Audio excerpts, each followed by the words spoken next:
नमस्कार, lead India के इस वीडियो में आपका बहुत बहुत स्वागत है। दोस्तों, जून अपडेट के इस वीडियो में मैं आपको दो कॉलर के सवाल सुनाऊंगा और उन सवालों का जवाब दूंगा। ये बहुत अलग सवाल है और आप इसको सुनेंगे तो आपके मन में कुछ डाउट अगर होगा तो वो बहुत क्लियर हो जाएगा और ये बहुत इंपॉर्टेंट सवाल है जो आगे आप सुनेंगे। तो लव मैरिज, कोर्ट मैरिज अगर आप करना चाहते हैं तो जून अपडेट का यह वीडियो आपके लिए बहुत इंपॉर्टेंट वीडियो है, क्योंकि इस वीडियो में आपको सारे ही इंफॉर्मेशन एक साथ एक जगह पे मिल जाएगा, जिससे कि आसानी से आपके सभी सवालों के जवाब मिल जाएंगे।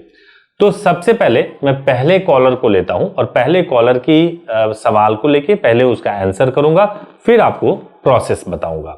तो आइए पहले कॉलर का सवाल लेते हैं। नमस्कार सर, मेरे को कोर्ट मैरिज करना था।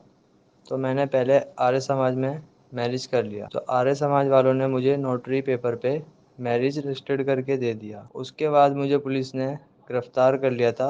मेरे को काफ़ी मारा और वो सर्टिफिकेट फाड़ के फेंक दिया। और मैं अब आर्य समाज के पास गया कि मेरी मैरिज जो हुई थी उसको मतलब री रजिस्ट्रेशन कराने के लिए। तो वो लोग बोल रहे हैं कि मैं तो शादी कराया ही नहीं, हमने तो शादी कराया नहीं। तो सर, इस विषय में आप मेरी क्या हेल्प कर सकते हैं, बताइए प्लीज़। तो दोस्तों, जो आपने इनकी बातें सुनी, जो इनका सवाल सुना, ये बहुत इंपॉर्टेंट सवाल है। इसको जानना और समझना बहुत जरूरी है। जैसे कि कॉलर ने बताया, मेरे दर्शक ने बताया कि उन्होंने सबसे पहले शादी कर लिया, गए और जाकर के आर्य समाज में शादी हो गई। नोटरी पेपर पे उनको नोटरी पेपर दे दिया। उसके बाद से पुलिस ने पकड़ लिया, पुलिस ने मार पिटाई कर ली, जेल में डाल दिया और बाद में आर्य समाज मुकर ही गया कि भाई मैंने शादी ही नहीं कराई थी। इतना बड़ा धोखा, इतना बड़ा छल केवल इसलिए हो सका क्योंकि हो सकता है कि आपने सही तरीके से चीजों की इंक्वायरी नहीं की हो।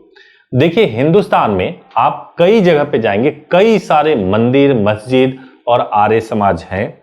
जितने आर्य समाज हैं जो ये दावा करते हैं कि वो मैरिज कराते हैं, या कोई और व्यक्ति जो दावा करते हैं कि वो मैरिज कराते हैं, जरूरी बिल्कुल नहीं है कि सभी लोग लीगली प्रोसेस को पूरा करवाते हो। तो जहां से इन्होंने शादी किया था, चूंकि वो एक रजिस्टर्ड संस्था नहीं होगी, ना ही वो कोई रिकॉर्ड मेंटेन करते होंगे, बस जिसके माध्यम से आपने शादी किया उसका बस एक ही काम था कि वो किसी से सर्टिफिकेट खरीदा और उस सर्टिफिकेट को आपको दे दिया और आपने वेरीफाई नहीं किया कि वो सर्टिफिकेट जेन्युइन है कि नहीं, जो एड्रेस लिखा है उसी एड्रेस पे आपकी शादी हुई है या नहीं हुई, कुछ भी आपने वेरीफाई नहीं किया। और जब आपके साथ पुलिस ने मार पिटाई किया तब आपको सब कुछ मालूम चला। दोस्तों, इससे बचने का सबसे सही और आसान तरीका यह है कि जब कभी भी आपको कोर्ट मैरिज या लव मैरिज करना हो तो सबसे पहला काम यह है कि आप प्रॉपरली ठीक तरीके से इंक्वायरी करिए। आप हेल्पलाइन नंबर, अगर किसी भी चैनल या वीडियो या यूट्यूब के माध्यम से, गूगल के माध्यम से कोई हेल्पलाइन नंबर या मोबाइल नंबर आपको दिखता है तो उस पर प्रॉपर 2 बार 4 बार इंक्वायरी कीजिए। आप इंक्वायरी करने के बाद से उनसे कहिए कि आपको ऑफिस विजिट करना है, ऑफिस में भी विजिट कीजिए। आप ये भी देखिए कि क्या वो बंदा बहुत ज्यादा बार्गेनिंग कर रहा है, पैसा ऊपर नीचे तो नहीं कर रहा है, क्योंकि नॉर्मली बार्गेनिंग वही होता है जहां पे कुछ झोल झाल होता है, जहां पे कुछ ऐसा होता है कि चलो यार कोई नहीं आ रहा है, हमारा 10,000 का चीज जो है हम 9,000 में दे देते हैं, 20,000 वाला हम 15,000 में दे देते हैं, 50,000 वाला हम 2,000 में दे देते हैं। इस तरह की बार्गेनिंग लोग करते हैं क्योंकि उनको कोई लेना देना नहीं होता क्वालिटी से, कोई लेना देना नहीं होता कि लीगल है या नहीं लीगल है।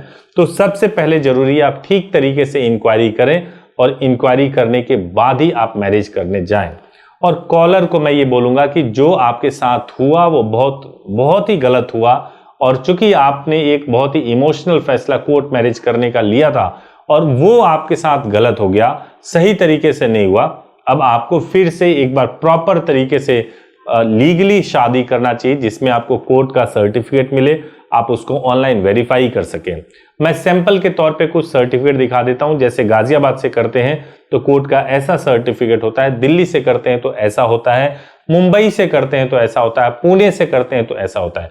तो ये जो सर्टिफिकेट मैंने आपको दिखाया है वो सर्टिफिकेट ऐसे हैं जिसको आप यूज करके आप बहुत अच्छे तरीके से जो है आप अपने मैरिज को परफॉर्म करा सकते हैं और बाद में कोई आपको दिक्कत भी नहीं होगी। अब आपको मैं प्रोसेस के बारे में बताऊं दोस्तों, उसके बाद से जो कॉलर है वो आमिर है, उनका बहुत ही स्ट्रेंज तरीके से वो बात कर रहे हैं, सुसाइड करने तक की धमकी दे रहे हैं, इंटर रिलीजन से मैरिज है, वो मैं आपको आगे सुनाऊंगा। उससे पहले मैं आपको बताऊं कि यदि आपको कोर्ट मैरिज करना है दोस्तों, तो आपकी एज कंप्लीट होनी चाहिए, यानी लड़की की एज 18 साल, लड़के की 21 वर्ष पूरी होनी चाहिए। एज में कोई परिवर्तन नहीं हुआ है, लड़की की एज 18 वर्ष ही है, अभी 21 वर्ष नहीं हुआ है। मैरिज करने का प्रोसेस ये है कि आपके रिचुअल के हिसाब से पहले शादी हो जाएगी और शादी के बाद से उसे कोर्ट में रजिस्टर्ड करा दिया जाएगा।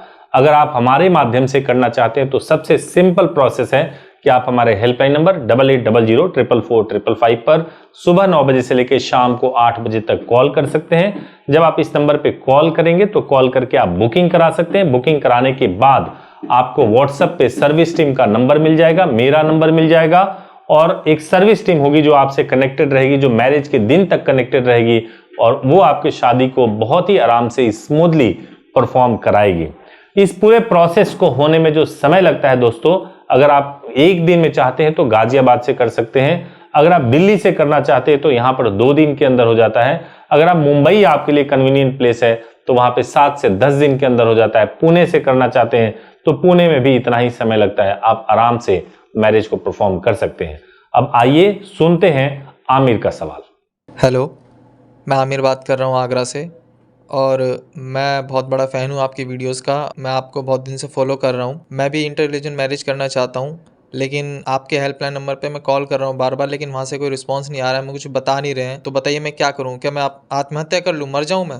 सबसे पहले तो आमिर मैं आपको ये बोलूंगा कि आप डिस्प्रेशन में आकर के, परेशान होकर के जो आप कह रहे हैं कि आप सुसाइड कर लेंगे या आपके पास कोई रास्ता नहीं है सुसाइड करना, तो मैं आपसे एक सवाल पूछना चाहता हूं कि क्या सुसाइड करके आप अपने प्यार को पालेंगे? क्या सुसाइड करके आप उस लड़की से शादी कर पाएंगे जिससे आप करना चाहते हैं, या आप उसके साथ रह पाएंगे जिसके साथ रहना चाहते हैं? तो किसी भी तरीके से सुसाइड करना इस समस्या का समाधान नहीं है, हरगिज नहीं है, और ये ख्याल आपको अपने दिमाग से निकाल देना चाहिए। इंटर रिलीजन मैरिज को लेकर के जो प्रोसीजर है हमारे देश में, वो स्पेशल मैरिज एक्ट का प्रोसीजर है। स्पेशल मैरिज एक्ट में ये है कि लड़का और लड़की जिस प्लेस पे भी रहते हैं वहां पे स्पेशल मैरिज एक्ट में शादी कर सकते हैं। नोटिस घर पे जाता है, घर वालों को विटनेस बनना पड़ता है, तभी जाके शादी होता है। कुछ जगहों पे लोग कन्वर्ट करके भी शादी करवाते हैं, कुछ जगहों पे ऐसा भी होता है कि आधार कार्ड वगैरह अपडेट करा के शादी कर लेते हैं। लेकिन ये कोई हेल्दी तरीका नहीं, ये कोई सही तरीका नहीं है जिससे कि हम लोग अवॉइड करते हैं, लीड इंडिया अवॉइड करती है कि इस तरह से चीजें ना की जाए जिससे कि आपको कोई परेशानी हो। तो इंटर रिलीजन मैरिज अगर आपको करना है तो बेहतर यही होगा कि आप अपने परिवारों को पहले मना लें, उसके बाद ही शादी करें। अगर आप नहीं कर पाते हैं, नहीं सफल हो पाते हैं, तो आत्महत्या कोई तरीका नहीं है। उसके लिए तरीका ये है कि आप इसको अच्छा मोड़ दे करके आप जीवन में आगे बढ़ जाएं, क्योंकि अगर आप उल्टे सीधे तरीके से अगर आपने मैरिज कर भी लिया तो हो सकता है कि आपको और आपके पूरे परिवार को बहुत कानूनी समस्याओं का सामना करना पड़े और आपको काफ़ी कठिनाई उठाना पड़े। तो मैं आपसे यही कहूँगा कि आप ठीक तरीके से मैरिज करिए और ठीक तरीके से आप अपनी ज़िंदगी में अच्छे तरीके से आगे बढ़िए। सुसाइड का ख्याल अपने दिमाग से बिल्कुल निकाल दीजिए। दोस्तों, एंड में मैं आपसे एक बात कहना चाहूँगा जून के इस अपडेट में कि देखिए, कोर्ट मैरिज, लव मैरिज करना, मैं समझता हूँ कि आप अपने पसंदीदा पार्टनर के साथ रहना चाहते हैं, उसके साथ पूरा जीवन बिताना चाहते हैं, आप कोर्ट मैरिज करना चाहते हैं, लेकिन 2-3 चीज़ों का ध्यान रखना बहुत ज़रूरी है। आजकल हमने ये देखा है कि कोर्ट मैरिज करने से पहले बहुत सारे कपल जल्दबाजी में घर से निकल जाते हैं, कोई इंक्वायरी नहीं करते हैं और उससे सारी समस्याएं बढ़ जाती है। तो पहला चीज़ तो ये है कि कोर्ट मैरिज करना है अगर, तो आप सही तरीके से इंक्वायरी करिए, उसके बाद ही जाइए। दूसरा जो आपको इम्पॉर्टेंट चीज़ ये है कि आप थोड़े से कम या ज़्यादा के फीस में, यानी बल्कि कम फीस के लालच में कहीं मत चले जाइए, क्योंकि आपको सोचना पड़ेगा कि अगर सभी जगह लोग अगर मान लीजिए कि 25,000 बता रहे हैं तो कोई क्यों 15,000 या 10,000 या 20,000 बता रहा है, कम फीस क्यों बता रहा है? कुछ ना कुछ कमी होता है, कुछ ना कुछ तरीके से वो चीज़ों को मैनेज करने की कोशिश की जाती है, इसी वजह से वो कम फीस बताते हैं। तो ये जिंदगी का सवाल है, कम फीस के लालच में अपनी ज़िंदगी बर्बाद मत कीजिए। और तीसरा सबसे इंपॉर्टेंट बात यह है कि आप जरूर वेरीफाई कीजिए, जहां कहीं भी आप मैरिज करने जा रहे हैं 3 बार 4 बार वेरीफाई कीजिए। पुराने वीडियोस को देखिए, कब से चले आ रहे हैं उन वीडियोस को देखिए, व्यूज को देखिए, सब्सक्राइबर्स को देखिए। साथ ही साथ आप यह भी देखिए कि YouTube के अलावा ये संस्था या ऑर्गेनाइजेशन कहाँ प्रेजेंट है। पॉसिबल हो तो आप ऑफिस विजिट कीजिए। अगर आप लीड इंडिया आना चाहते हैं तो हमारे कनॉट प्लेस के ऑफिस में आ सकते हैं। अगर कोर्ट आना चाहते हैं तो हमारे 30,000 चैम्बर में आ सकते हैं। अगर आप ऑफिस आना चाहते हैं तो लक्ष्मी नगर आ सकते हैं। कहीं भी आ सकते हैं, मिल सकते हैं और मिल करके आप अपने क्वेरी को हल कर सकते हैं। उम्मीद है कि आपको ये वीडियो पसंद आया होगा और जून अपडेट का ये वीडियो जिसमें 2 कॉलर को मैंने लिया, अगर आप भी चाहते हैं कि अगले वीडियो में आप कॉल करें, अपने सवाल पूछें वीडियो या ऑडियो के माध्यम से, तो आप मुझे मेल करिए subhash@leadindia.law पर। Thank you so much for watching this video. दोस्तों एक स्पेशल रिक्वेस्ट है आपसे कि चैनल को जरूर सब्सक्राइब कीजिए, बेल आइकन प्रेस कीजिए ताकि आपको लेटेस्ट वीडियोस मिले और आप ठीक तरीके से वीडियोस को देख पाएं और सबसे पहले देख पाएं। Thank you so much, thank you so much.